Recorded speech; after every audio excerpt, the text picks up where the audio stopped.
Halo semuanya, selamat datang di Rumah Jagoan Kancil. Di sini kita khusus membahas seputar para superhero Indonesia. Nah, sekarang kita akan membahas tentang behind the scene dari film Satria Dewa Gathotkaca.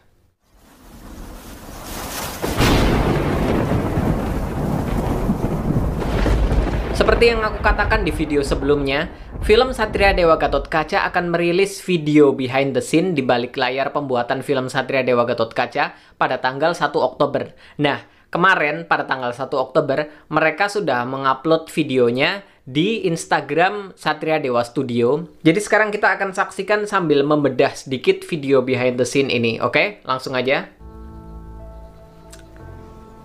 Jalan Tilarso. Oke, sebentar. Wow. Oke. Wow. Itu Kang Cecep sebagai ayahnya Yuda ya, katanya namanya Pandega. Dia pakai topeng. Sebenarnya kita udah sedikit lihat topeng-topengnya ya, sedikit-sedikit. Cuman di sini kok bagian di sininya agak kayak gini ya. Kayak model-model monyet kayak gitu ya nggak sih? Oke, ada adegan fighting sama Yuda. Ini agak membingungkan loh, karena Pandega ini ada di pihaknya siapa? Let's see, dia ayahnya Gathotkaca. Tapi dia malah ngelawan Rizky Nasar, berarti dia ada di pihaknya Kurawa. Kayaknya bener teoriku beberapa waktu yang lalu ya, kalau keluarga Yuda ini adalah bagian dari keturunan Kurawa. Tapi somehow mereka melahirkan titisan Gathotkaca. Karma. Sepertinya ada sesuatu yang berhubungan dengan karma di sini. Kalau memang benar titisan Gathotkaca terlahir di keluarga Kurawa, ada karma yang berperan di sini, gitu kan? Karena Kurawa sudah menghabiskan banyak sekali pihak dari Pandawa, lalu Aswatama yang ada di pihak Pandawa juga mengeluarkan panah itu yang terakhir itu kan, menghabisi banyak sekali keturunan Pandawa. Dan akhirnya justru titisan Gathotkaca lahir di keluarga Kurawa. Kayaknya mereka memang membahas tentang karma di sini. Oh, ada dua adegan yang Kang Cecepnya kayak gini kan, terus Yudanya bener-bener mental. Karakter Pandega di sini kayaknya bukan cuman sekedar ayah yang berpihak pada Kurawa lalu dia bisa silat. Kayaknya kalau Yuda sampai mental kayak gitu, berarti ada kekuatan lebih, ada super power yang dimiliki oleh Pandega. Kalau memang dia masuknya villain, dia bukan cuma sekedar villain, tapi dia super villain. Dia memiliki kekuatan super di sini. Ada adegan perampokan Bang Astina. Wow, Bang Astina. Sebelumnya aku lihat fotonya Rizky Nasar di sebuah candi gitu ya, dia pakai seragam SMA dan tulisannya SMA Astina. Kupikir itu hanya nama sekolahnya doang. Tapi ternyata di sini nama banknya juga Bang Astina, yang artinya Astina ini adalah sebuah nama daerah, mungkin sebuah kota fiktif di Indonesia. Kayak itu ya, kalau di Batman kan ada Gotham, di Superman ada Metropolis ya. Beberapa tahun yang lalu aku pernah bilang kalau aku kurang suka sama kota-kota fiktif, ada alasan tersendiri. Ya, alasan tersendiri, ini murni pribadi. Karena menurutku kurang relate sama keadaan di sekitar gitu kan. Kalau misalnya daerahnya di Bandung, orang-orang Bandung itu lebih kerasa, oh iya ini daerahku, ini menceritakan kejadian yang ada di daerahku. Ini kota fiktif, jadi tidak ada rasa itu, tidak ada timbul rasa itu. Kurang familiar.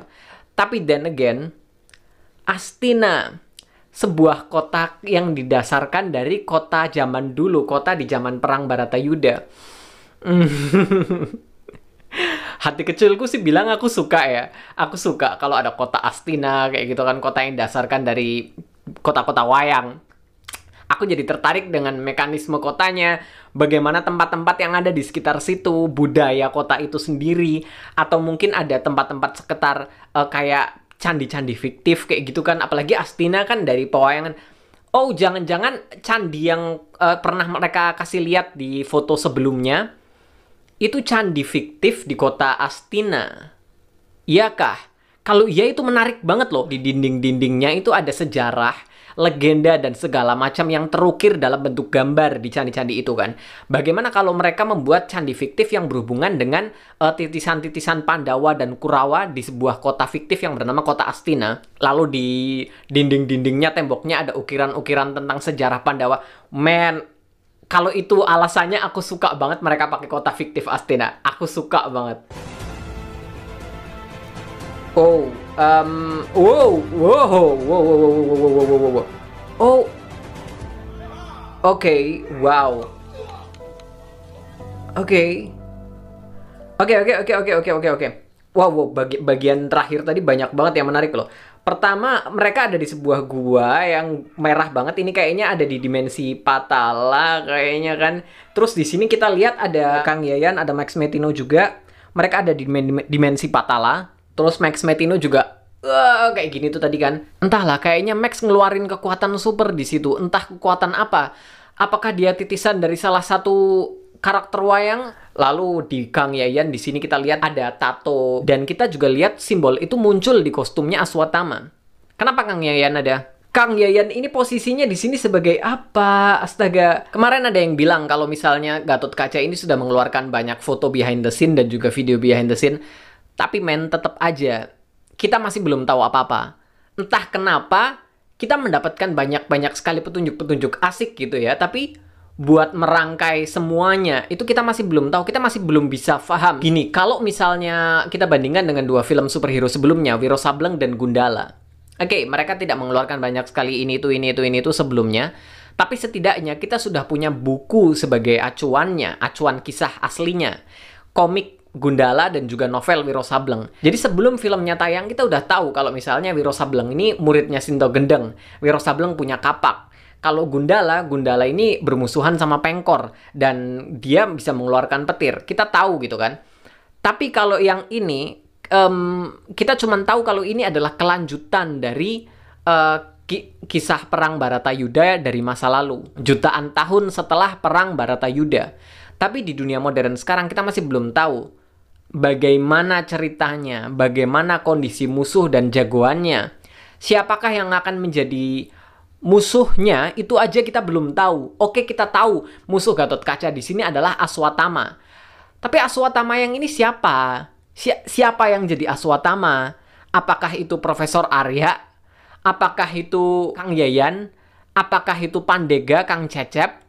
Atau jangan-jangan itu karakter-karakter yang lainnya seperti Agni mungkin? Aku agak sedikit curiga kalau Agni adalah alat untuk membangkitkan Aswatama. Oke, kalau dari tebakanku ya, dari semua behind the scene dan segala macam, aku tetap masih curiga dengan Profesor Arya. Apalagi dia sangat disembunyikan di behind the scene ini. Dia nggak terlihat sama sekali. Kenapa?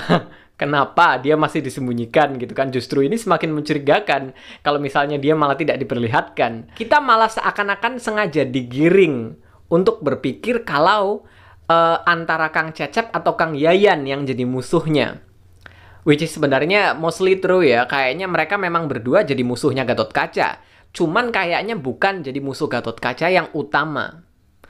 Meskipun begitu, aku agak berpikir kalau Kang Yayan sepertinya memegang peranan yang sangat besar. Bisa jadi Aswatama memang ada di tubuh Profesor Arya. Tapi Profesor Arya nantinya bakalan keok, lalu berpindah ke Kang Yayan. Gini, Kang Yayan itu kan kemampuan silatnya oke banget ya. Kang Cecep juga. Tapi di sini Kang Cecep berposisikan sebagai ayahnya Yuda. Apakah tadi adalah latihan mereka berantem, Kang Cecep dengan Yuda, mereka berlatihan itu berlatihan doang. Tapi kayaknya enggak ya, kayaknya serius sih. Kang Cecep kayaknya memang berada di pihak Kurawa. Aku cukup yakin Kang Cecep ada di pihak Kurawa. Lalu bagaimana dengan Kang Yayan? Kang Yayan aura sinisternya itu benar-benar tinggi sekali di sini. Jadi aku curiga Kang Yayan ini salah satu dari musuh utamanya di sini. Mungkin akan diposisikan seperti Kiwi Lawuk di film Gundala, yang tadinya bukan siapa-siapa, tapi akhirnya setelah Aswatama dikalahkan sama Yuda, mungkin nantinya rohnya akan berpindah ke Kang Yayan, dan dia akan jadi musuh utama di film selanjutnya atau apa. Atau malahan, Kang Yayan adalah salah satu dari Kurawa, tuannya Aswatama. Kita masih belum lihat jejak-jejak Kurawa. Entah itu Dursasana, Duryudana, kita masih belum melihat jejak-jejak mereka. Kita cuma melihat jejak dari kacungnya Aswatama. Jadi ini menarik sekali sih. Tapi ya aku ngerasa kayaknya kita memang sengaja digiring buat berpikir kalau Kang Cecep adalah musuhnya.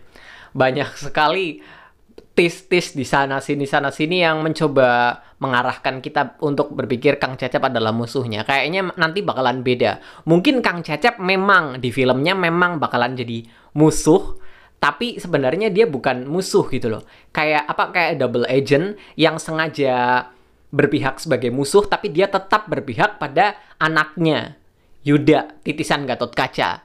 Kayak itu loh, kayak Profesor Snape di Harry Potter. Kita sengaja dikiring sepanjang filmnya kalau Profesor Snape adalah musuh. Tapi ternyata dia adalah orang yang paling berkorban, paling besar untuk Harry Potter. Kayaknya posisinya Pandega di sini juga seperti itu. Kita sengaja digiring baik di behind the scene, mungkin di filmnya nanti juga kita akan digiring seperti itu untuk berpikir kalau ayahnya Gatot Kaca ini jahat. Tapi pada akhirnya, dia yang akhirnya mungkin nanti akan berkorban banyak untuk Gatot Kaca. Itu tebakan liar sih, tebakan liar doang ya. Tapi feelingku kayak gitu untuk sejauh ini sih. Oke, itu tadi adalah bedah behind the scene dari film Satria Dewa Gatot Kaca. Semoga saja dengan behind the scene ini dirilis, mengobati kangen kalian juga. Dan semoga saja ini artinya semakin mendekat lah, semakin mendekat teaser Gatot Kaca, trailer, apapun itu, amin. Ini kondisi bioskop by the way sudah lumayan ya. Kemarin film Nusa, film animasi Nusa udah lumayan banyak penonton di pemutaran awal-awal. Dan semoga ini artinya kebangkitan film-film Indonesia di bioskop ya. Amin, amin, amin. Kemarin film Shang-Chi juga meskipun angkanya termasuk, kalau bagiku termasuk masih sedikit, tapi setidaknya sudah agak lumayan makin naik. Semoga aja nanti makin banyak yang nonton film bioskop, biar akhirnya film-film superhero kesayangan yang sedang sangat kita tunggu-tunggu ini bisa segera tayang. Amin. Oke guys, video kali ini cukup sampai di sini dulu. Buat kalian yang suka dengan konten seputar superhero Indonesia seperti ini, silahkan klik subscribe ke channelku. Jangan lupa juga tonton video-videoku yang lainnya. Atau kalian juga bisa cek sosial mediaku. Ini aku juga bahas banyak sekali hal di situ. Aku bahas banyak hal yang tidak aku bahas di YouTube di situ ya. Jadi kalian cek sosial mediaku ini ya. Oke? Sampai jumpa di videoku yang berikutnya.